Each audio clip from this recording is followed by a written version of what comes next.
अस्सलामु अलैकुम वरहमतुल्लाहि वबरकातुह। नहमदुहु व नुसल्ली अला रसूलिहिल करीम अम्मा बाद फ़अऊज़ु बिल्लाहि मिनश शैतानिर रजीम वमा कान लिमुमिनिन वला मुमिनतिन इज़ा क़दल्लाहु व रसूलुहु अमरन अन यकूना लहुमुल खियरतु मिन अमरिहिम। समस्त प्रशंसा गुण और समस्त गुणगान महान रब्बुल आलमीনের জন্য যিনি আমাদেরকে এই সাপ্তাহিক কোরআনের তাফসীরের দার্সে উপস্থিত হওয়ার তৌফিক দান করেছেন। আলহামদুলিল্লাহ। দুরূদ ও সালাম বর্ষিত হোক মানবতার মুক্তির দূত মুহাম্মদ সাল্লাল্লাহু আলাইহি ওয়াসাল্লামের উপর। সম্মানিত দিনী ভাইরা, আমরা সূরা আহজাবের 1 থেকে 35 নম্বর আয়াত পর্যন্ত তাফসীর করেছি। তো আজ ইনশাআল্লাহ সূরা আহজাবের 36 থেকে 50 নম্বর আয়াত পর্যন্ত তাফসীর করব। তো প্রথমে আল্লাহ তাআলা এই আজকের এই আলোচনায় মূলত যে কয়েকটি বিষয় ফুটিয়ে তুলেছেন তার মধ্যে অন্যতম হলো যে জাহিলি যুগের কিছু রীতি ছিল, সেই রীতিগুলি আল্লাহ তাআলা রদ করেছেন। যেমন তার মধ্যে একটি হলো যে পুষ্যপুত্র, অর্থাৎ যদি কেউ সন্তান পালন করত তাহলে তাকে যিনি পালন করতেন তার দিকে নিসবত করে তারা তাকে ডাকতেন। এই বিধান আল্লাহ তাআলা রহিত করে দিলেন এবং এটি অন্যায় কাজ হিসেবে আখ্যায়িত করলেন এবং বললেন যার যার পিতার নাম অনুযায়ী তাদেরকে আহ্বান করতে বললেন। এরপর এই সকল সন্তান, পালক সন্তান, তারা আপন সন্তানের মতো না, কোনো দিক থেকেই না, অর্থাৎ মিরাসের বন্টনের দিক থেকে তারা মিরাস পাবে না। এরপর তাদের আপন ছেলের স্ত্রী কিন্তু হারাম, বিবাহ করা নিষেধ, কিন্তু এদের স্ত্রীদেরকে যদি এরা তালাক দেয় তাহলে এটা বিবাহ করতে পারবে বাবা হিসেবে। তো এই বিধানটা আল্লাহ তাআলা এই সূরাতে স্পষ্টভাবে উল্লেখ করেছেন। আর একজন সাহাবী যার নাম পবিত্র কোরআনে উল্লেখ হয়েছে, অন্য কোনো সাহাবীর নাম কোরআনে নেই, সেই সাহাবীর নামও এই আজকের আলোচনায় রয়েছে। এবং সেই সাথে আল্লাহ তাআলা রাসূল সাল্লাল্লাহু আলাইহি ওয়াসাল্লামের জন্যে বিশেষ কিছু বিধান রেখেছেন যে তার জন্যে খাস, তার জন্যেই শুধুমাত্র হালাল করা হয়েছে এমন একটা বিধানও আল্লাহ তাআলা এখানে উল্লেখ করেছেন। এবং সেই সাথে কোন কোন ব্যক্তিদেরকে, কোন মেয়েদেরকে বিবাহ করা জায়েজ তাদের কথা আল্লাহ তাআলা উল্লেখ করেছেন, অর্থাৎ নিকটাত্মীয়দের মধ্য থেকে কাদেরকে বিবাহ করা জায়েজ তাদের নাম আল্লাহ তাআলা এখানে উল্লেখ করেছেন। প্রথমত আল্লাহ তাআলা বলেন ওয়ামা কানা লিমুমিনিন ওয়ালা মুমিনাতিন ইযা কাদাল্লাহু ওয়া রাসূলুহু আমরান আন ইয়াকুনা লাহুমুল খিয়ারাতু মিন আমরিহিম। কোনো মুমিন নর নারী তাদের ইখতিয়ার নেই, তাদের কোনো প্রকার অধিকার নেই যে আল্লাহ এবং তার রসুল কোনো ফয়সালা দেওয়ার পর সেটা তারা প্রতিহত করবে, সেটা অমান্য করবে, এই অধিকার কোনো মুমিন নর নারীদের নাই। ওয়ামাই ইয়াসিল্লাহ ওয়া রাসূলাহু ফাকাদ দাল্লা দালালাম মুবিনা। আর যে ব্যক্তি আল্লাহ এবং তার রসুলের অবাধ্য হবে, অর্থাৎ আল্লাহ এবং তার রসুল কোনো একটা বিধান দেওয়ার পর সেই বিধান যদি অমান্য করে তাহলে ফাকাদ দাল্লা দালালাম মুবিনা, সেই স্পষ্ট পথভ্রষ্টতায় লিপ্ত। তাহলে সেই ব্যক্তি হিদায়েতের উপর অটল থাকবে না। পথভ্রষ্টতার বিপরীত হলো হিদায়েত। তাহলে সেই ব্যক্তি হিদায়েত পাবে না, যে আল্লাহ এবং তার রসুলের বিধিবিধানের অবাধ্য হবে। এরপর আল্লাহ তাআলা এই ঘটনাটা উল্লেখ করলেন ওয়াইদ তাকুলু লিল্লাযী আনআমাল্লাহু আলাইহি ওয়া আনআমতা আলাইহি আমসিক আলাইকা যাওজাক। ঘটনাটা হলো যায়েদ বিন হারেসা, তিনি হলেন রাসূল সাল্লাল্লাহু আলাইহি ওয়াসাল্লামের পালক পুত্র। তাকে জাহেলি যুগের লোকজন যায়েদ বিন মুহাম্মদ হিসেবে আখ্যায়িত করত। তা আল্লাহ তাআলা এটা নিষেধ করেছেন। এরপর এই যায়েদ বিন হারেসা রাদিয়াল্লাহু আনহু তিনি বিবাহ করেছিলেন জাইনাব বিনতে জাহাশ রাদিয়াল্লাহু আনহাকে। তো জাইনাব বিনতে জাহাশ তিনি ছিলেন রাসূল সাল্লাল্লাহু আলাইহি ওয়াসাল্লামের চাচাতো বোন। তো রাসূল সাল্লাল্লাহু আলাইহি ওয়াসাল্লাম মনে মনে কামনা করতেন যে যায়েদ যদি তাকে তালাক দেয় তাহলে তিনি তাকে বিবাহ করবেন। তো যায়েদ রাদিয়াল্লাহু আনহুর সাথে বনিবনা হচ্ছিল না। তখন যায়েদ রাদিয়াল্লাহু আনহু এসে পরামর্শ করলেন রাসূল সাল্লাল্লাহু আলাইহি ওয়াসাল্লামের সাথে যে আল্লাহ রাসূল, আমি তাকে তালাক দিতে চাই। আসলে বনিবনা না হওয়ার একটা অন্যতম কারণ হলো তিনি হলেন কুরাইশ বংশের। জাইনাব বিনতে জাহাশ তিনি ছিলেন কুরাইশ বংশের এবং রসুল সাল্লাল্লাহু আলাইহি সাল্লামের চাচাতো বোন। তো এই বংশের হওয়ার কারণে আর যায়েদ রাদিয়াল্লাহু আনহু তিনি যেহেতু পালক হিসেবে ছিলেন রসুল সাল্লাল্লাহু আলাইহি ওয়াসাল্লামের গৃহে, এই কারণে তিনি তাকে ভালোবাসতেন না। তখন যায়েদ রাদিয়াল্লাহু আনহু পরামর্শ করলে রসুল সাল্লাল্লাহু আলাইহি ওয়াসাল্লাম তাকে বললেন যে তুমি রেখে দাও তাকে, অর্থাৎ তুমি তালাক দিও না। কিন্তু মনে মনে তিনি কামনা করতেন যদি যায়েদ তালাক দেয় তাহলে আমি তাকে বিবাহ করব। আল্লাহ তাআলা সেই বিষয়টা উল্লেখ করেছেন। যদি আল্লাহ তাআলা কোনো আয়াত বা রসুল সাল্লাল্লাহু আলাইহি সাল্লামের কোনো দোষ ত্রুটি গোপন করতেন তাহলে এই আয়াতটা অবতীর্ণ করতেন না। আল্লাহ তাআলা এখানে বললেন ওয়াইদ তাকুলু লিল্লাযী আনআমাল্লাহু আলাইহি ওয়া আনআমতা আলাইহি, স্মরণ করো সেই সময়ের কথা যখন তুমি যার উপর অনুগ্রহ করেছিলে এবং আল্লাহ তাআলা যার উপর অনুগ্রহ করেছিলেন, অর্থাৎ আল্লাহ তাআলা অনুগ্রহ করেছেন বলতে তাকে ইসলাম গ্রহণের তৌফিক দিয়েছেন যায়েদ বিন হারেসা রাদিয়াল্লাহু আনহুকে, আর আনআমতা আলাইহি এবং আপনিও তার উপর অনুগ্রহ করেছেন, অর্থাৎ লালন পালন করেছেন, শৈশব থেকে আপনি তাকে লালন পালন করেছেন। তাকে যখন আপনি বললেন আমসিক আলাইকা জাওজাক, তুমি তোমার স্ত্রীকে রেখে দাও, তালাক দিও না, তুমি যখন এই কথা বলেছিলে তখন ওয়াত্তাকিল্লাহ, এবং তুমি আল্লাহ তাআলার পরামর্শের মধ্যে আরেকটা পরামর্শ হলো ওয়াত্তাকিল্লাহ, তুমি আল্লাহকে ভয় করো। ওয়াতুখফি ফি নাফসিকা মাল্লাহু মুবদি, আর আপনি গোপন রেখেছিলেন আপনার অন্তরে যা আল্লাহ তাআলা প্রকাশ করে দিলেন। অর্থাৎ রসুল সাল্লাল্লাহু আলাইহি ওয়াসাল্লামের অন্তরে ছিল যে সে যদি তালাক দেয় তাহলে আমি বিয়ে করব। আর সামনাসামনি যে পরামর্শটা দিলেন তাহলে তুমি তাকে তালাক দিও না, আল্লাহকে ভয় করো, তুমি তাকে রেখে দাও। ওয়াতাখশান নাস, আর আপনি মানুষকে ভয় পান, অর্থাৎ আপনি যদি তাকে বিবাহ করেন তাহলে মানুষ হয়তো তিরস্কার করতে পারে যে মোহাম্মদ তার ছেলের বউকে বিবাহ করেছে। তো এটা সমাজে একটা নিন্দনীয় বিষয় ছিল সেই সময়, তো মানুষ এটা বলবে, কিন্তু সে তো আপন ছেলে না। আল্লাহ তাআলা এই বিধানটাকে, জাহিলি যুগের এই বিধানটাকে রদ করার জন্যে এই ব্যবস্থাটা করলেন যে যায়েদ রাদিয়াল্লাহু আনহু তালাক দিলেন, রাসূল সাল্লাল্লাহু আলাইহি ওয়াসাল্লাম তাকে বিবাহ করলেন। সাহাবাগণ বুঝলেন যে না, অবশ্যই এই পালক পুত্রের বিধান আপন পুত্রের মতো বিধান নয়। আপন পুত্রের স্ত্রীকে এই পুত্র তালাক দেওয়ার পর কিন্তু বিবাহ করা না জায়েজ, কিন্তু এটা যেহেতু পালক পুত্র সেই হিসেবে জায়েজ। ওয়াল্লাহু আহাক্কু আন তাখশা, অথচ আল্লাহ তাআলাই বেশি হকদার যে আপনি তাকে ভয় করবেন, মানুষকে ভয় করবেন না। ফালাম্মা কাযা যায়েদুম মিনহা ওয়াতারা যাওয়াজনাকাহা, যখন যায়েদ রাদিয়াল্লাহু আনহু তাকে তালাক দিলেন, তার থেকে বিচ্ছেদ হলেন, যাওয়াজনাকাহা, আমি তখন আপনাকে তার সাথে বিবাহ বন্ধনে আবদ্ধ করলাম,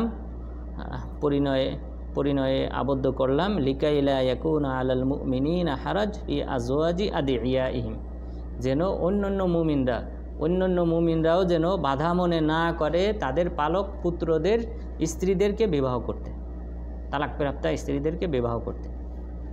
অর্থাৎ রসুল সাল্লাল্লাহু আলাইহি ওয়াসাল্লাম যদি এই পালক পুত্রের তালাকপ্রাপ্তা মহিলাকে বিবাহ না করতেন তাহলে হয়তো পরবর্তীতে অন্য সাহাবাগণও পালক পুত্রের তালাকপ্রাপ্তা স্ত্রীদেরকে বিবাহ করতে চাইতেন না, যেহেতু সমাজে এটা নিন্দনীয় ছিল।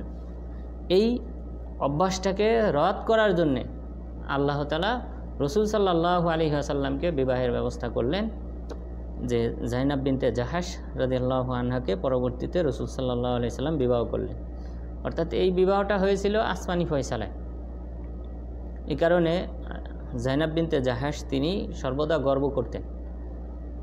রসুল সাল্লাল্লাহু আলাইহি ওয়াসাল্লামের স্ত্রীদের মধ্যে 3 জনের মাঝে সাধারণত প্রতিদ্বন্দ্বিতা হতো, আয়েশা রাদিয়াল্লাহু আনহা, হাফসা রাদিয়াল্লাহু আনহা এবং জাইনাব বিনতে জাহাশ। এই 3 জন, জাইনাব বিনতে জাহাশ তিনিও সুন্দরী ছিলেন এবং আয়েশা রাদিয়াল্লাহু আনহা সমপর্যায়ের ছিলেন, এবং সেই সাথে তিনি গর্ব করতেন যে তোমাদেরকে বিবাহ দিয়েছে তোমাদের পিতামাতা, আর আমাকে বিবাহ দিয়েছে 7 আসমানের উপর থেকে আল্লাহ তাআলা, এই বলে তিনি গর্ব অহংকার করতেন।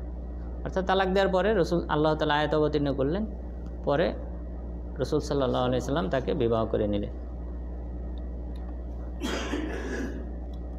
ইদা কদাউ মিনহুম ওয়াতারা, তাহলে মুমিনরা যেন বাধা মনে না করে তাদের পালক পুত্রদের তালাকপ্রাপ্ত স্ত্রীদেরকে বিবাহ করতে, যখন তারা তাদের থেকে বিচ্ছিন্ন হবে। বিচ্ছিন্ন হওয়ার পর বিবাহ করতে তাদের কোনো বাধা না হয়, এই কারণে আমি এই বিধানটা দিলাম। ওয়াকানা আমরুল্লাহি মাফউলা, আর আল্লাহ তাআলার দেওয়া বিধান এটা কার্যকর হওয়ারই ছিল। অর্থাৎ এটা এমনটা ঘটবে, এটা আল্লাহ তাআলা আগে থেকেই ফয়সালা করে রেখেছিলেন।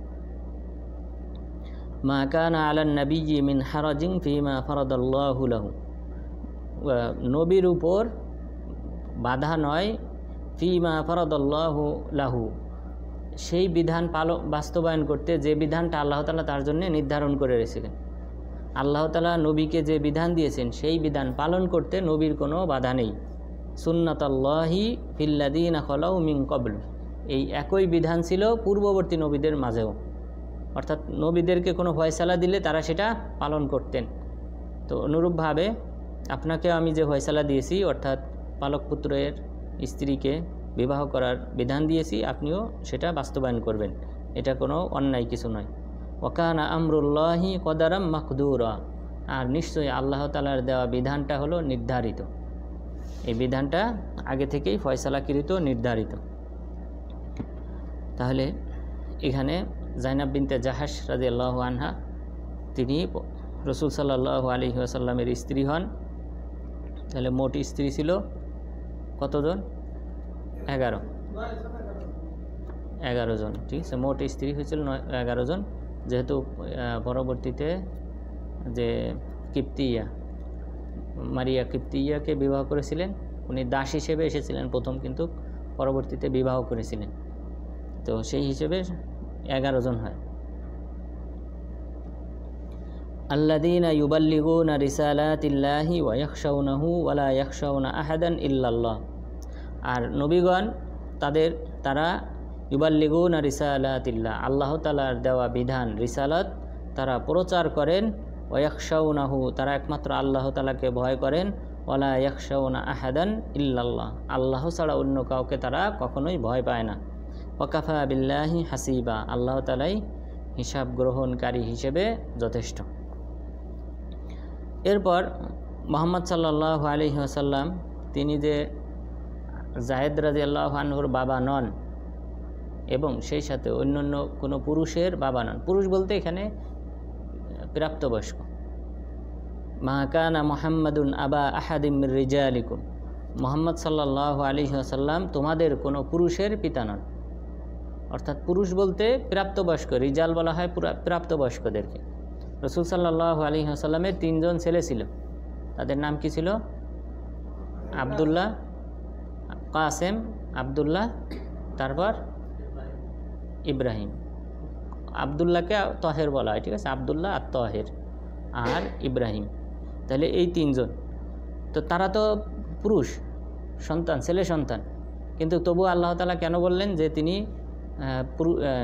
পুরুষের পিতা নন, অর্থাৎ প্রাপ্তবয়স্ক? তারা প্রাপ্তবয়স্ক হবে না, তার আগেই তারা মারা যাবে। কারণ রাসূল সাল্লাল্লাহু আলাইহি ওয়াসাল্লাম বলেছিলেন, যদি ইব্রাহিম জীবিত থাকতো তাহলে আমার পরে নবী হতো। অর্থাৎ ওনার ছোট ছেলের কথা বলছেন ইব্রাহিম, তিনি 18 মাস জীবিত ছিলেন। তিনি সবচেয়ে ছেলেদের মধ্যে বেশি বয়স পেয়েছিলেন, 18 মাস।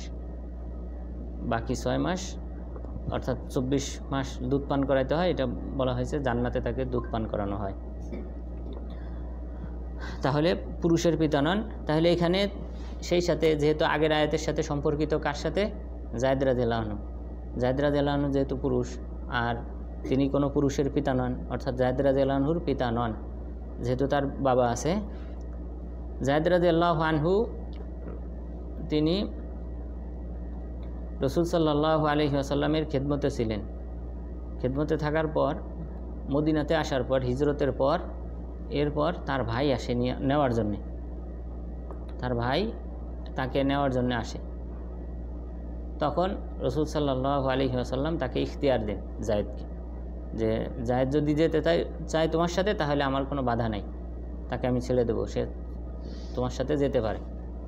তখন যায়েদ রাদিয়াল্লাহু আনহু বলেছিলেন, হে আল্লাহর রাসূল, আমি আপনার উপর কাউকে প্রাধান্য দেব না, অর্থাৎ সে আপন ভাই হোক আর যেই হোক, আপনাকে ছেড়ে আমি যাব না। পরবর্তীতে ওনার ভাই যখন ইসলাম গ্রহণ করে তখন বলেছিলেন যে আমার ভাইয়ের মতামতটাই সঠিক ছিল, যে সে রাসূল সাল্লাল্লাহু আলাইহি ওয়াসাল্লামের কাছে থেকে গিয়েছিল, তার সিদ্ধান্তটাই সঠিক ছিল। এটা হলো ভালোবাসা, যে নিজের ভাই, আপন ভাই, তারপর অন্য সবার চেয়ে। লা ইউমিনু আহাদুকুম হাত্তা আকুনা আহাব্বা ইলাইহি মিন ওয়ালিদিহি ওয়া ওয়ালাদিহি ওয়ান নাসি আজমাইন। তোমাদের মধ্যে কেউ ঈমানদার হবে না যতক্ষণ পর্যন্ত না সে আমাকে তার পিতামাতা এবং সন্তান এবং সমস্ত মানুষের চেয়ে যতক্ষণ পর্যন্ত না ভালোবাসে। ওয়ালাইকুম আসসালাম। তাহলে সমস্ত মানুষের চেয়েও প্রাধান্য দিতে হবে, যেটা যায়েদ বিন হারেসা রাদিয়াল্লাহু আনহু প্রাধান্য দিয়েছিলেন, এবং তিনি রাসূল সাল্লাল্লাহু আলাইহি ওয়াসাল্লামকে ছেড়ে জান্নায় মদিনাতে থেকে গিয়েছিলেন। এরপর বললেন ওয়ালাকির রাসূল আল্লাহি ওয়া খাতামান নাবিয়্যিন, তিনি কোনো পুরুষের পিতা নন, বরং তিনি হলেন আল্লাহ তাআলার রসুল এবং সর্বশেষ নবী। তারপরে আর কোনো নবী নাই। রাসূল সাল্লাল্লাহু আলাইহি ওয়াসাল্লামের নাম কয়টা? 5টি। মুহাম্মদ, আহমদ, আল হাশের, আল আকিব, আল মুকাফফা। তো এই 5টা নামের মধ্যে একটা নাম হলো আল আকিব। আকিব মানে যার লা নবিয়্যা বাদা, যিনি সর্বশেষ এসেছেন, যার পরে আর কোনো নবী নেই।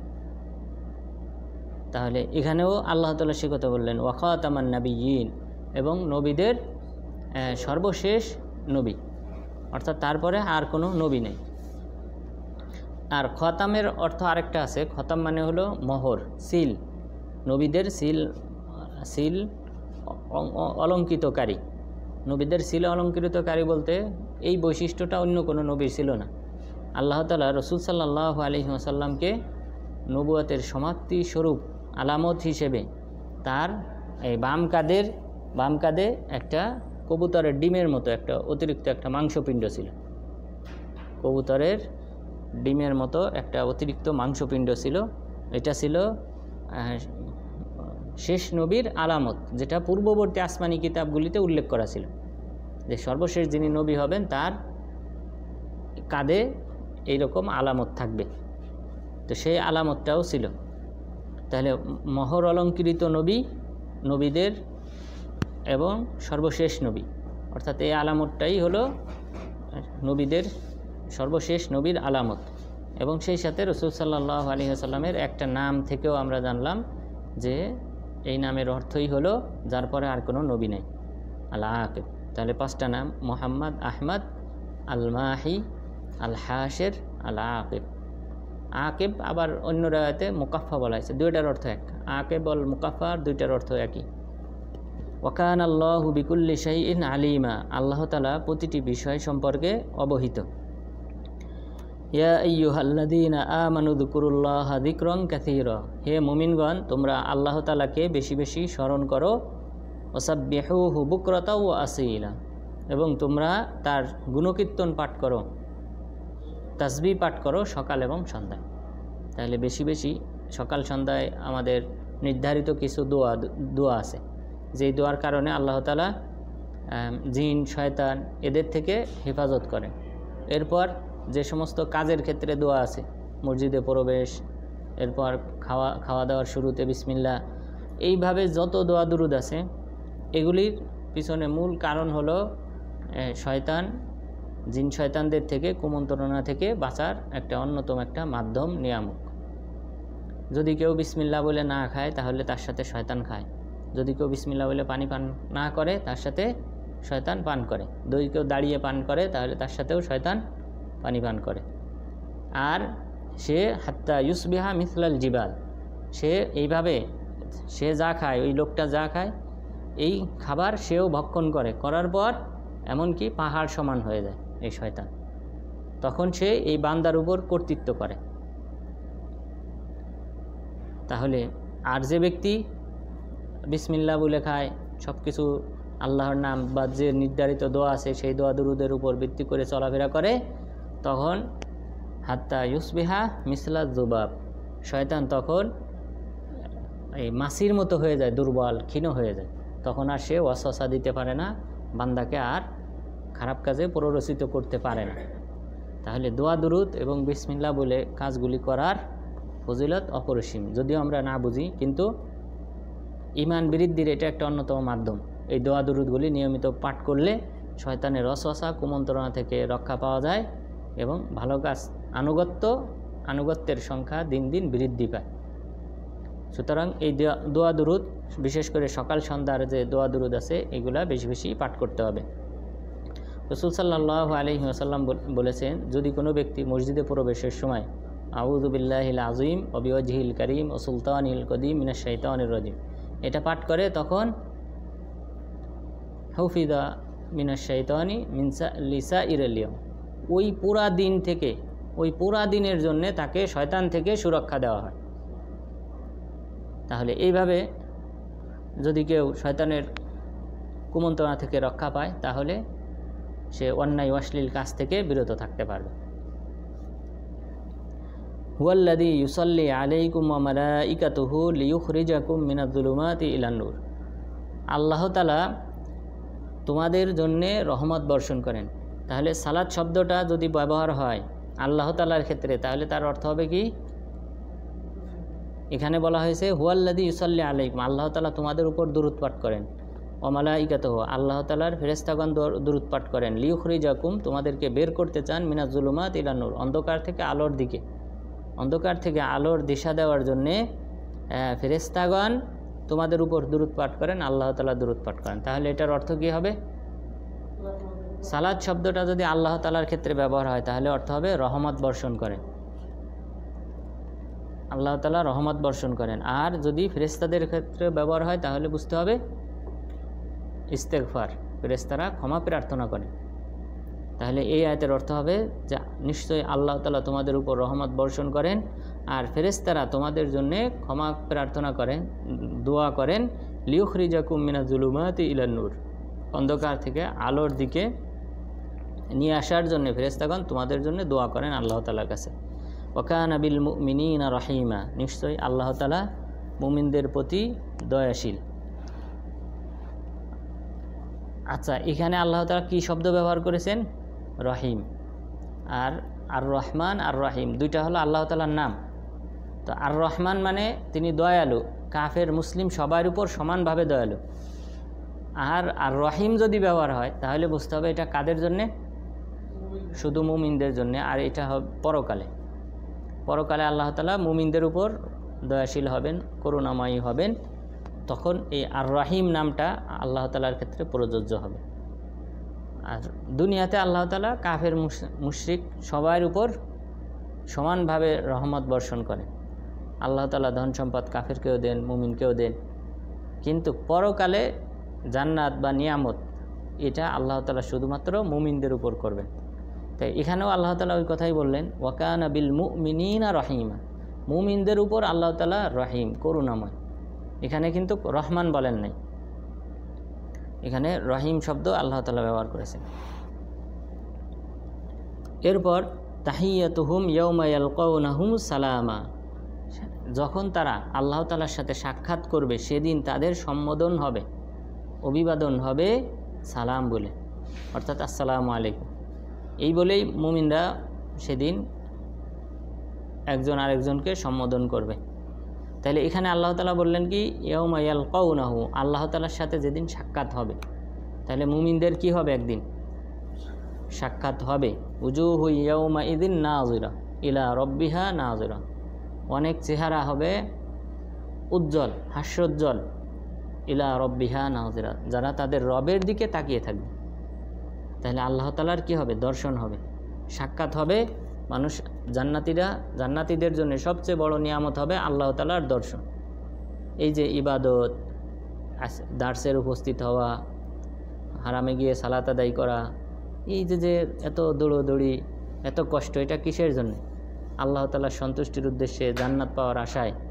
সেই জান্নাতে যাওয়ার পর আমরা যার জন্য এত কিছু করি, সেই আল্লাহ তাআলাকে দেখার আগ্রহটা সবার উপর, সকল জান্নাতীদের উপর এটা একটা মনের একটা চাহিদা হিসেবে দেখা দিবে এবং আল্লাহ তাআলা সকল মুমিনদের সাথে সাক্ষাৎ করবেন।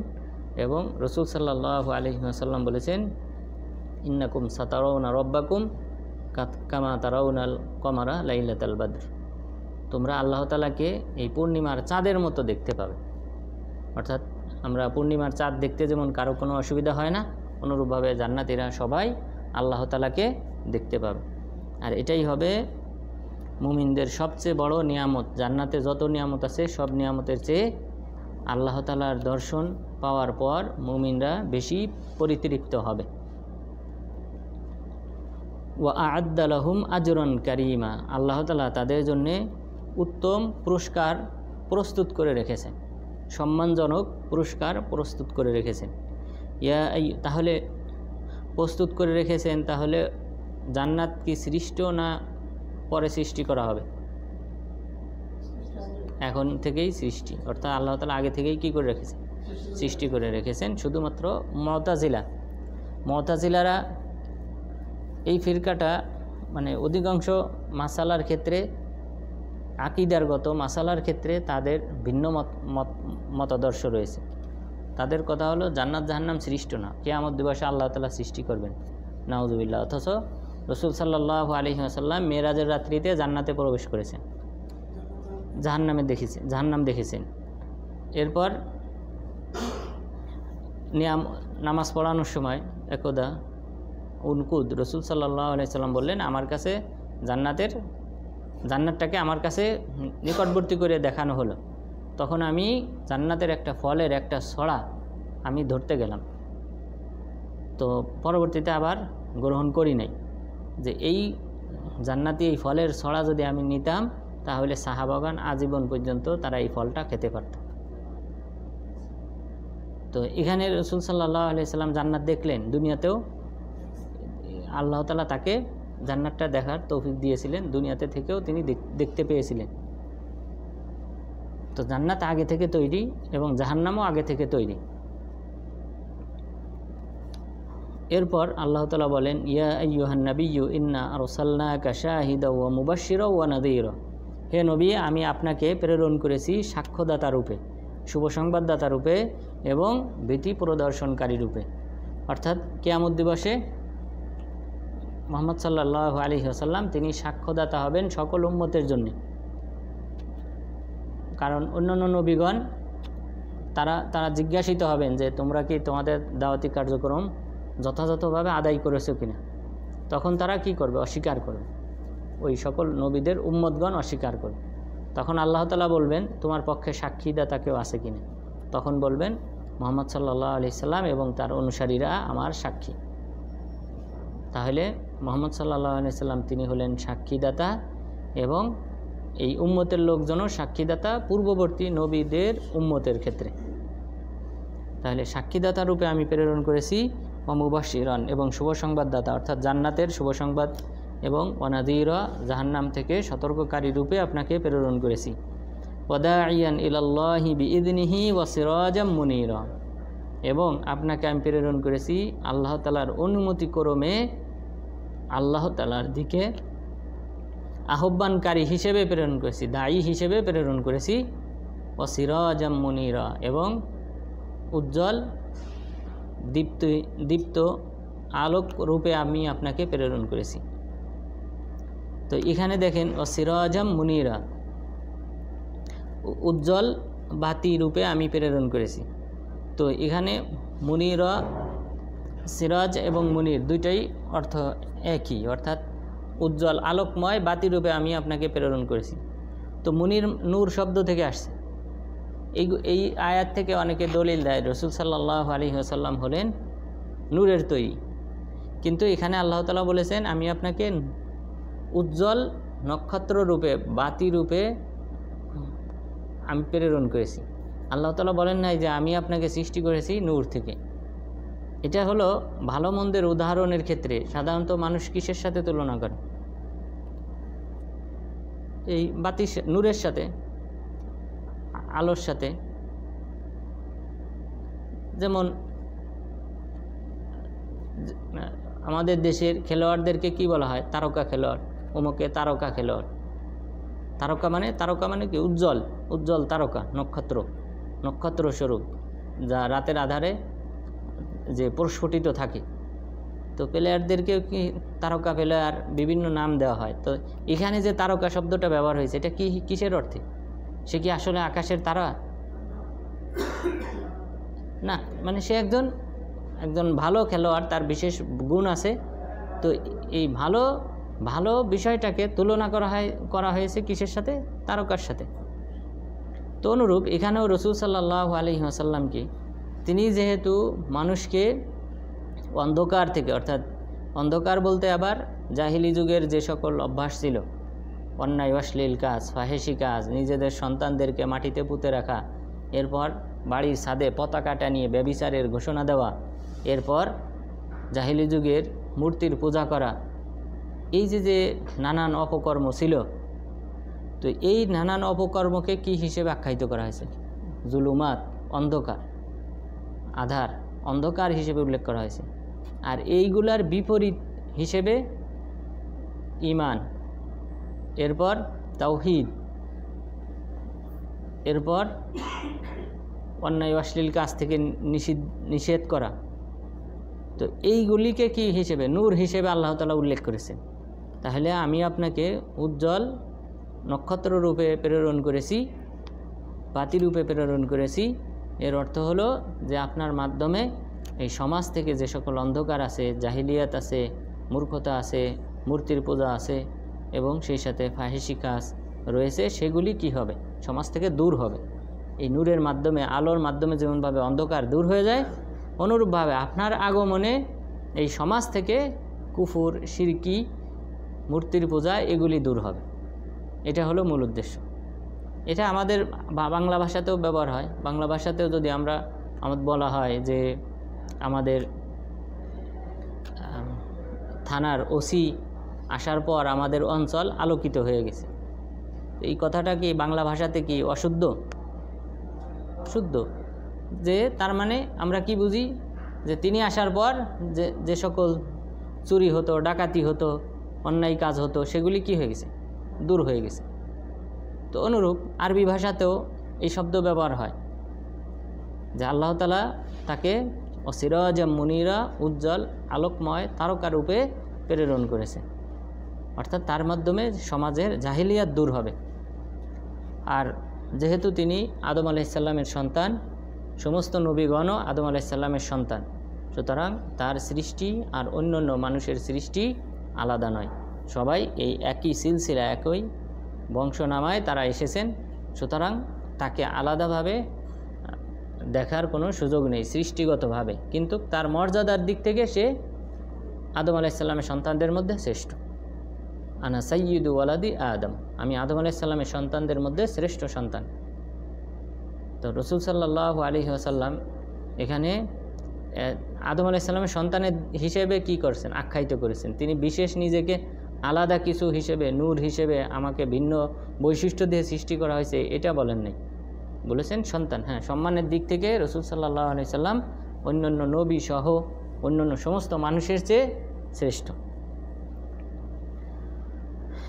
এরপর আল্লাহ তাআলা বললেন, ওয়াবাশশিরিল মুমিনিনা বিআন্না লাহুম মিনাল্লাহি ফাদলান কাবীরা, আপনি মুমিনদেরকে শুভ সংবাদ দান করুন, বিআন্না লাহুম, যে নিশ্চয় তাদের জন্য রয়েছে আল্লাহ তাআলার পক্ষ থেকে ফাদলান কাবীরা, বড় ধরনের অনুগ্রহ, বড় ধরনের পুরস্কার।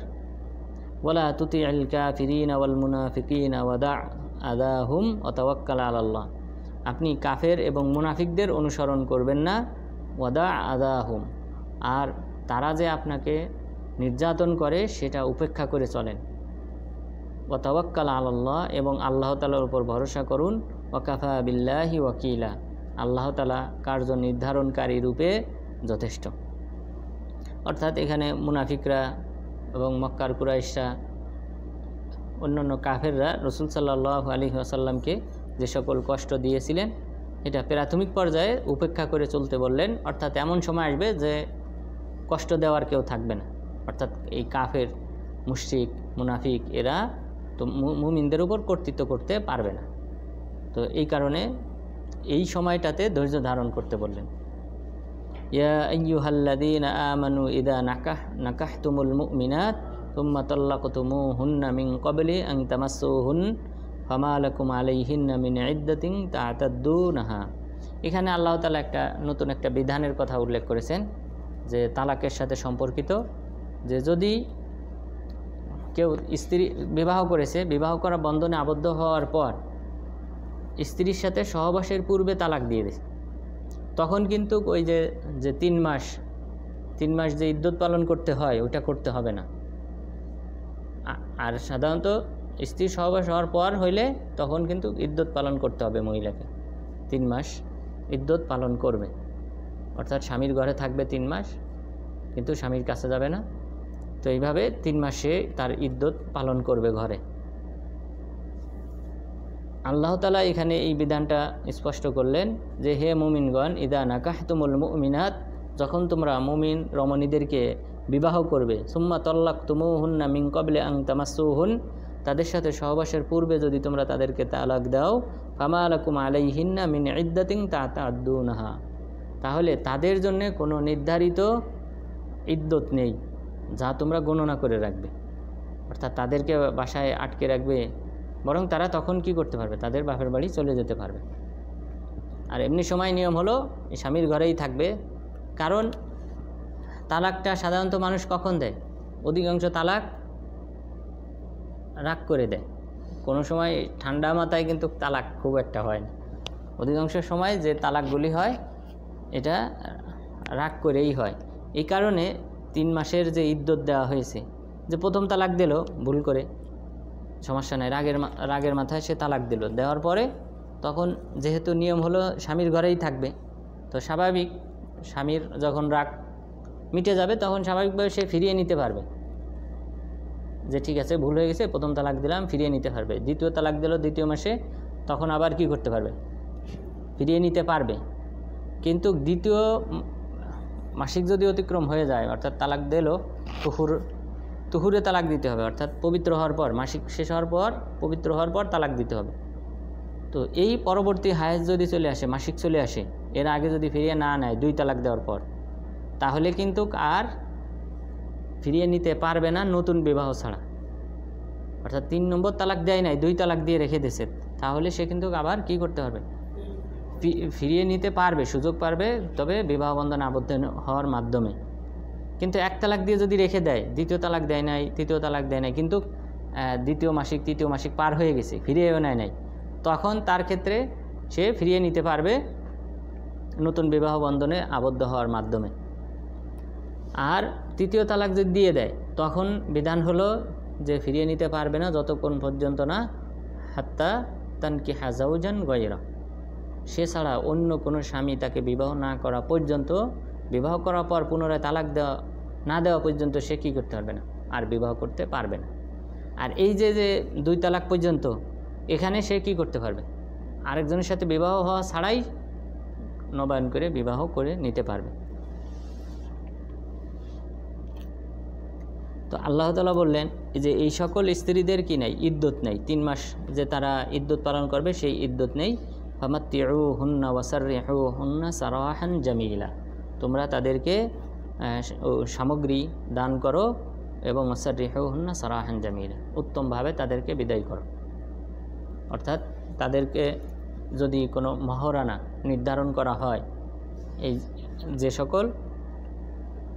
সকল মহিলাদেরকে বিবাহ করা হয়েছে, তালাক দেওয়া হয় নাই, বিবাহ করা হয়েছে, স্ত্রী সহবাসের পূর্বে তালাক দেওয়া হয়ে গেছে, তো তাদের ক্ষেত্রে নিয়ম হলো যদি মহারানা নির্ধারণ করা হয়, সেই মহারানার অর্ধেক দিতে হবে। ওয়া ইন তাল্লাকতুমুহুন্না মিন ক্বাবলি আন তামাসসুহুন্না ওয়া ক্বাদ ফারাযতুম লাহুন্না ফারিদা ফানিসফু মা ফারাযতুম ইল্লা ইয়াফুনা আও ইয়াফু আল্লাযী বিয়াদিহি উকদাতুন নিকাহ, যে সকল মহিলাদেরকে তোমরা সহবাসের পূর্বে তালাক প্রদান করবে, অথচ তাদের জন্য মহারানা নির্ধারণ করেছো, অর্থাৎ আপনি মহারানা দেন নাই কিন্তু রেজিস্টার হয়ে গেছে বা মুখে বলেছেন যে এত টাকা দেব মহারানা হিসেবে, তখন ফানিসফু মা ফারাযতুম, অর্ধেক দিতে হবে। আর ইল্লা আইয়াফু আল্লাযী বিয়াদিহি উকদাতুন নিকাহ, তবে যে ব্যক্তির হাতে বিবাহ বন্ধনের চাবিকাঠি সে যদি মাফ করে দেয় তাহলে ভিন্ন কথা, অর্থাৎ মেয়ের বাবা বা ভাই যারা গার্জিয়ান থাকবে তারা যদি মাফ করে দেয় যে না যেহেতু সহবাস হয় নাই, আর তাহলে আমরা এই মহারানা নেব না, তাহলে মাফ হয়ে যাবে, আর না হলে অর্ধেক দিতে হবে। তো এটা হলো বিধান। এখানে আল্লাহ তাআলা সেই কথাই বললেন, ফামাত্তিউহুন্না, তাদেরকে সামগ্রী প্রদান করো, ওয়াসাররিহুন্না সারাহান জামিলা, তাদেরকে উত্তমভাবে বিদায় জানাও। তাহলে তাদেরকে সামগ্রী প্রদান করার অর্থ হলো যদি মহারানা নির্ধারণ করা হয় তাহলে অর্ধেক দিতে হবে। এরপর আল্লাহ তাআলা রাসূল সাল্লাল্লাহু আলাইহি ওয়াসাল্লামের জন্যে নিকটাত্মীয়দের মধ্য থেকে যে সকল মেয়েদেরকে বিবাহ করা হালাল, এটা রাসূল সাল্লাল্লাহু আলাইহি ওয়াসাল্লাম সহ আমাদের জন্য তাদের কথা উল্লেখ করলেন।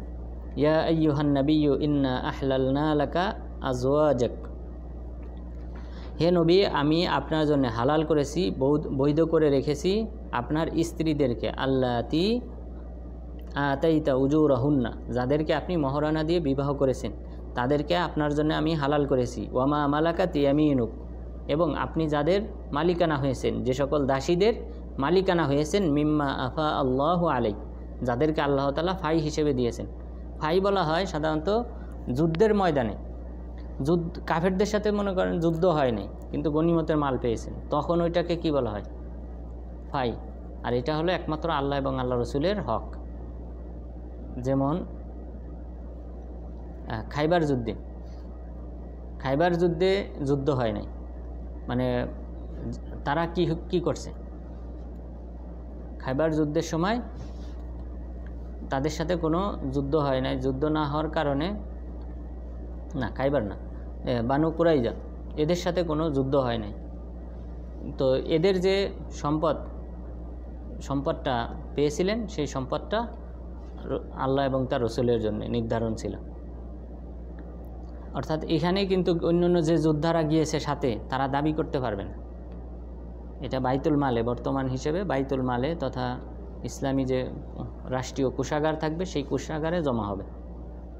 তো আল্লাহ তাআলা বললেন, ওয়ামা মালাকাত ইয়ামিনুকা মিম্মা আফা আল্লাহু আলাইক, এবং আপনি যে সকল দাসীদের মালিক হয়েছেন, যা আল্লাহ তাআলা আপনাকে ফাই হিসেবে দিয়েছেন, তারাও আপনার জন্য বৈধ। তাহলে স্ত্রীরা বৈধ, দাসীরা বৈধ। ওয়া বানাতি আম্মিক, আপনার চাচার মেয়ে, তারা আপনার জন্য বৈধ। তাহলে চাচাতো বোনকে বিবাহ করা জায়েজ। এটা রাসূল সাল্লাল্লাহু আলাইহি ওয়াসাল্লামের জন্যও আমাদের জন্য। চাচাতো বোন মাহরাম না, তারা নিকটাত্মীয়, কিন্তু নিকটাত্মীয় হলেও তাদেরকে বিবাহ করা জায়েজ। ওয়া বানাতি আম্মাতিক, এবং আপনার ফুফাতো বোন তথা ফুফুর মেয়েকে আপনি বিবাহ করতে পারবেন। ওয়া বানাতি খালিক, এবং মামার মেয়েকে অর্থাৎ মামাতো বোনকে আপনি বিয়ে করতে পারবেন। ওয়া বানাতি খালাতিক, এবং আপনার খালার মেয়েকে বিবাহ করতে পারবেন, অর্থাৎ খালাতো বোন। আল্লাতি হাজারনা মাক, যারা আপনার সাথে হিজরত করেছে, আপনি তাদেরকে বিবাহ করতে পারবেন। ওয়ামরাআতাম মুমিনাতান ইন ওয়াহাবাত নাফসাহা লিন্নবী, এটা শুধুমাত্র রাসূল সাল্লাল্লাহু আলাইহি ওয়াসাল্লামের জন্য খাস একটা নিয়ম। সেটা হলো ওয়ামরাআতাম মুমিনা, এবং মুমিন রমণী, ইন ওয়াহাবাত নাফসাহা লিন্নবী, সে যদি নিজেকে সমর্পণ করে রাসূল সাল্লাল্লাহু আলাইহি ওয়াসাল্লামের দরবারে, তাহলে ইন আরাদান নাবিয়্যু আইয়াস্তানকিহাহা খালিসাতান লাক মিন দুনিল মুমিনিন, যে কোনো মহিলা এসে বলল, হে আল্লাহ রাসূল, আমি আমাকে আপনার জন্য সমর্পণ করে দিলাম, অর্থাৎ আপনি আমাকে বিবাহ করে নেন। কোনো মহিলা যদি এসে এভাবে প্রস্তাব দেয়, আর রাসূল সাল্লাল্লাহু আলাইহি ওয়াসাল্লাম যদি তাকে বিবাহ করতে চান, তাহলে এই মহিলাদেরকেও আপনার জন্য আমি হালাল করেছি, শুধুমাত্র আপনার জন্যে, অন্যান্য মুমিনদের জন্য নয়। তাহলে এখানে কিন্তু কার ওলি বা অভিভাবকের প্রয়োজন নেই, শুধুমাত্র এটা কার জন্যে? রাসূল সাল্লাল্লাহু আলাইহি ওয়াসাল্লামের জন্যে। যে কোনো মহিলা, এরকম হয়েছে, অনেক মহিলা রাসূল সাল্লাল্লাহু আলাইহি ওয়াসাল্লামের কাছে এসে প্রস্তাব দিয়েছেন যে, হে আল্লাহ রাসূল, ইন্নী ওয়াহাবতু নাফসি, আমি আমাকে আপনার জন্য সমর্পণ করলাম। তো রাসূল সাল্লাল্লাহু আলাইহি ওয়াসাল্লাম, যাকে এইভাবে বিবাহ হয় নাই, সাধারণত এক মহিলা এইভাবে প্রস্তাব দিয়েছিলেন, তখন রাসূল সাল্লাল্লাহু আলাইহি ওয়াসাল্লাম দেখলেন, দেখার পর তিনি কিছু বলেন নাই। তখন পাশে আরেকজন সাহাবী ছিল, তিনি বললেন, আল্লাহ রাসূল, আপনি যদি বিবাহ না করেন তাহলে আমার সাথে বিবাহ দিয়ে দেন। তো ওই মহিলাকে রাসূল সাল্লাল্লাহু আলাইহি ওয়াসাল্লাম বিবাহ করেন নাই, কিন্তু এই বিধানটা আছে। রাসূল সাল্লাল্লাহু আলাইহি ওয়াসাল্লাম চাইলে তিনি এইভাবে বিবাহ করতে পারতেন। কদ আলিমনা মা ফরদনা আলাইহিম ফি আজওয়াজিহিম, আমি জানি আমি তাদের জন্যে তাদের স্ত্রীদের ক্ষেত্রে কি কি বিধান দিয়েছি। এটা মুমিনদের ক্ষেত্রে বলতেছেন আল্লাহ তাআলা। তাহলে এই অংশটা মুমিনদের জন্য নয়, শুধুমাত্র আপনার জন্য আমি নির্ধারণ করেছি। আর আমি জানি মুমিনদের জন্য তাদের স্ত্রীদের ক্ষেত্রে কি কি বিধান রয়েছে সেটা আমি জানি। ওয়ামা মালাকাত আইমানুহুম, এবং তাদের দাসীদের ক্ষেত্রে কি কি বিধান দিয়েছি, তাদের স্ত্রীদের ক্ষেত্রে তাদের দাসীদের ক্ষেত্রে আমি কি কি বিধান দিয়েছি তা আমি ভালো করে জানি। লিকাইলা ইয়াকুনা আলাইকা হারাজ, যেন আপনার জন্য এটা বাধার কারণ না হয়। অর্থাৎ মুমিনদের জন্য কি কি বিধান, এটা আল্লাহ তাআলা সূরা নিসার 19 থেকে 25 নম্বর আয়াতে আল্লাহ তাআলা উল্লেখ করেছেন। এখানে অনেকগুলা বিধান আল্লাহ তাআলা উল্লেখ করেছেন সূরা নিসার 19 থেকে 25 নম্বর আয়াতে। ইয়া আইয়ুহাল্লাযীনা আমানু লা ইয়াহিল্লু লাকুম আন তারিসুন নিসাআ কারহা, হে মুমিনগণ তোমাদের জন্য বৈধ নয় যে তোমরা কোনো মহিলাকে বাধ্য করবে বিবাহ বন্ধনে আবদ্ধ হতে।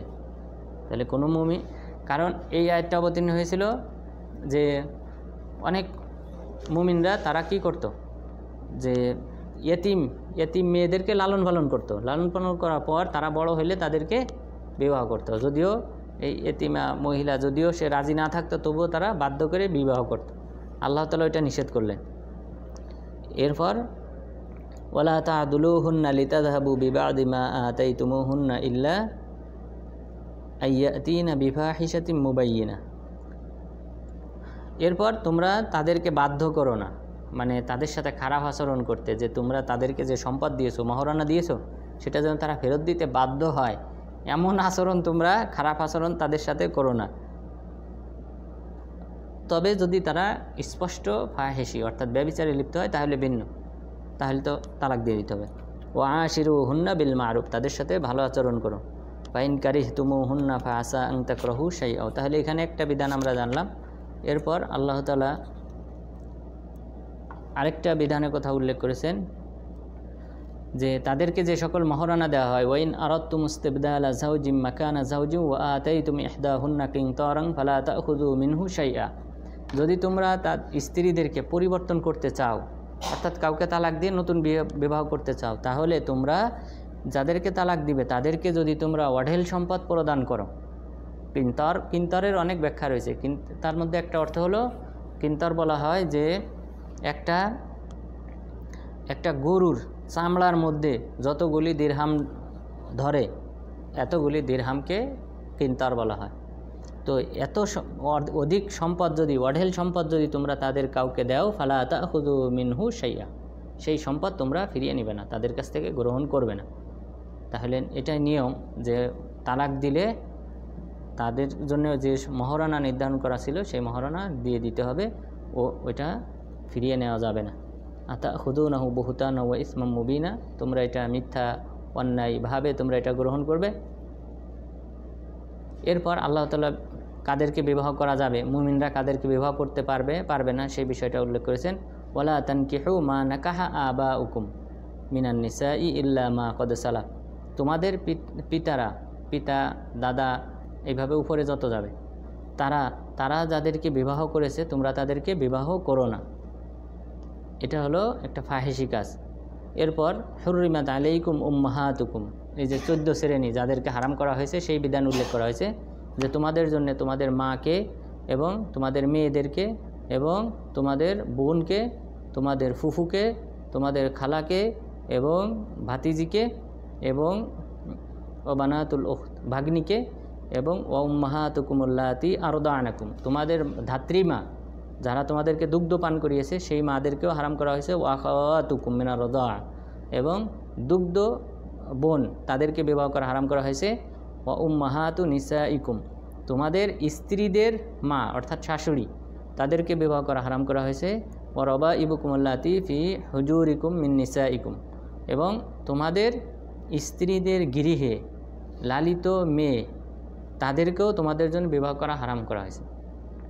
অর্থাৎ আপনি এক মেয়েকে বিবাহ করেছেন, এই মেয়ের অন্য স্বামীর ঘরের সন্তান মেয়ে আছে, কিন্তু এই মেয়েটা আবার লালিত পালিত হয় আপনার ঘরেই, অর্থাৎ যে নতুন যে বিবাহ করেছেন আপনি, তো এই স্ত্রীর মেয়েটা আপনার ঘরেই লালিত পালিত হয় তাকে বিবাহ করা হারাম। আর যদি অন্য জায়গায় লালিত পালিত হয়, ওই আগের স্বামীর কাছে লালিত পালিত হয়, তাহলে তাকে বিবাহ করতে পারবে। মিন নিসাইকুম আল্লাতী দাখালতুম বিহিন্না, অর্থাৎ এই স্ত্রীদের সাথে যদি সহবাস হয় তাহলে বিবাহ করা হারাম। আর যদি সহবাস না হয় তাহলে, অর্থাৎ সহবাসের আগে যদি তালাক হয়ে যায়, তাহলে আপনি ওই মায়ের মেয়েকেও আপনি বিবাহ করতে পারবেন। ওয়া হালাইলু আবনাইকুম, এবং তোমাদের আল্লাযীনা মিন আসলাবিকুম, তোমাদের ঔরসজাত যে ছেলে আছে তাদের স্ত্রীদেরকে বিবাহ করা তোমাদের জন্য হারাম করা হয়েছে। ওয়া আন তাজমাউ বাইনাল উখতাইন ইল্লা মা কদ সালাক, এবং দুই বোনকে একসাথে বিবাহ করা হারাম করা হয়েছে। এরপর হারাম করা হয়েছে আরেকটি রয়েছে, ওয়াল মুহসানাতু মিনান নিসা ইল্লা মা মালাকাত আইমানুকুম, এবং ওই সকল রমণীদেরকে যাদের স্বামী আছে, বিবাহিতা মহিলাদেরকেও তোমাদের জন্য হারাম করা হয়েছে। তবে যদি দাসী হয় তাহলে ভিন্ন, অর্থাৎ দাসী যুদ্ধের ময়দানে আপনি কাফেরদের সাথে আপনাদের যুদ্ধ হয়েছে, যুদ্ধ হওয়ার পর দাস দাসী তারা বন্দী হয়েছে, তাদের যদি ওই দাস দাসীদের মধ্যে যদি স্বামী স্ত্রীও থাকে তবুও এটা তোমাদের জন্য বৈধ, হালাল। কারণ তখন ইসলামে মুসলিমদের হাতে আসার পর তখন আর ওই পূর্বের বিবাহ বন্ধন এগুলি চলবে না, তখন এই মুসলিমদের বিধান অনুযায়ী হবে। তাহলে দাসীদের স্বামী থাকলেও ওটা জায়েজ আছে। কিন্তু অন্য স্বাধীন মহিলা তার স্বামী আছে, এদেরকে বিবাহ করা হারাম, যেটা এখন আমাদের দেশে অহরহ। অর্থাৎ স্বামী রয়েছে, স্বামীকে না জানিয়ে অন্য জায়গায় আবার বিয়ে বসে, স্বামীকে তালাক দেয় না, ডিভোর্স দেয় না, না দিয়ে আরেক জায়গায় বিবাহ বসে। তো যাই হোক, এটা ইসলামে নিষেধ। তাহলে আল্লাহ তাআলা এরপর আরও অনেক বিধান রয়েছে বিবাহ করার ক্ষেত্রে, মহরানা দিতে হবে, আরও অনেক বিধান এখানে আল্লাহ তাআলা এই 26 নম্বর আয়াত পর্যন্ত উল্লেখ করেছে।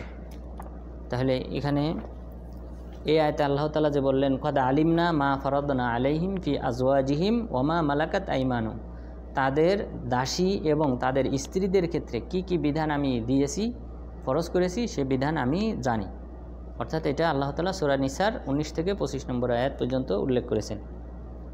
লিকাইলা ইয়াকুনা আলাইকা হারাজ ওয়া কানা আল্লাহু গফুরার রহিমা, নিশ্চয়ই আল্লাহ তাআলা করুণাশীল এবং ক্ষমাশীল। তাহলে আজকের আলোচনায় আমরা যে বিষয়টি জানলাম যে আল্লাহ তাআলা মুমিনদের উপর কোনো বিধান দিলে সেই বিধান খণ্ডন করা কোনো মুমিন নরনারীদের উচিত না, সেটা মাথা পেতে মেনে নেওয়া উচিত। এরপর আল্লাহ তাআলা রাসূল সাল্লাল্লাহু আলাইহি ওয়াসাল্লামের এক গৃহপালিত সন্তান যায়েদ, তার কথা আল্লাহ তাআলা কোরআনে উল্লেখ করেছেন যে তিনি জাইনাব বিনতে জাহাশকে বিবাহ করেছিলেন। তাকে তালাক দেওয়ার জন্য রাসূল সাল্লাল্লাহু আলাইহি ওয়াসাল্লামের কাছে পরামর্শ চেয়েছিলেন, আর রাসূল সাল্লাল্লাহু আলাইহি ওয়াসাল্লাম তাকে তালাক না দেওয়ার পরামর্শ দিয়েছিলেন, যদিও তিনি মনে মনে চাইতেন যে যায়েদ যদি তালাক দেয় তাহলে আমি তাকে বিবাহ করব। এই বিষয়টা আল্লাহ তাআলা, এই মনের বিষয়টাও আল্লাহ তাআলা ফুটিয়ে তুলেছেন, উল্লেখ করে দিয়েছেন। যদি আল্লাহ তাআলা কোনো কিছু গোপন করতেন রাসূল সাল্লাল্লাহু আলাইহি ওয়াসাল্লাম সম্পর্কে, তাহলে এই বিষয়টা গোপন করতেন।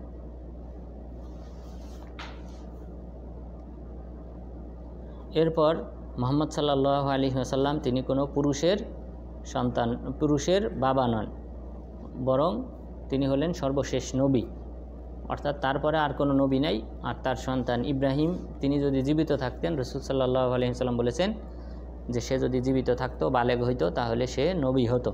তাহলে এখান থেকে বোঝা যায় সে যেহেতু মারা গেছে, সুতরাং তারপরে আর কোনো নবী হবে না। এছাড়াও বলেছিলেন ওমর রাদিয়াল্লাহু আনহু সম্পর্কে যে যদি আমার পরে কোনো নবী থাকতো তাহলে ওমর রাদিয়াল্লাহু আনহু নবী হতেন। এইভাবে রাসূল সাল্লাল্লাহু আলাইহি ওয়াসাল্লাম উল্লেখ করেছিলেন।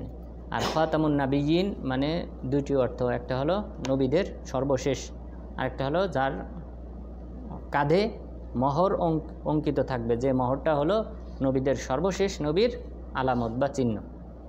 এবং রাসূল সাল্লাল্লাহু আলাইহি ওয়াসাল্লামের একটা নাম হলো আল আকিব বা আল মুকাফফা, যার অর্থ হলো লা নবিয়্যা বাদাহু, যার পরে আর কোনো নবী নেই। এরপর আল্লাহ তাআলা যে সকল নিকটাত্মীয়দেরকে বিবাহ করা জায়েজ, সেই সকল নিকটাত্মীয় মেয়েদের কথা উল্লেখ করেছেন। তো আল্লাহ তাআলা যেন আমাদেরকে আল্লাহ তাআলা যে সকল বিধিবিধান আমাদের উপর ফরজ করেছেন, যে সকল বিধিবিধান আমাদেরকে অবহিত করেছেন, সেই সকল বিধিবিধান মেনে পালন করে আমাদের ইহকালীন পরকালীন সফলতা অর্জন করার তৌফিক দান করেন। আমিন। আকুলু কাউলি হাযা ওয়াস্তাগফিরুল্লাহ লি ওয়া লাকুম ওয়া লিসাইরিল মুসলিমিন।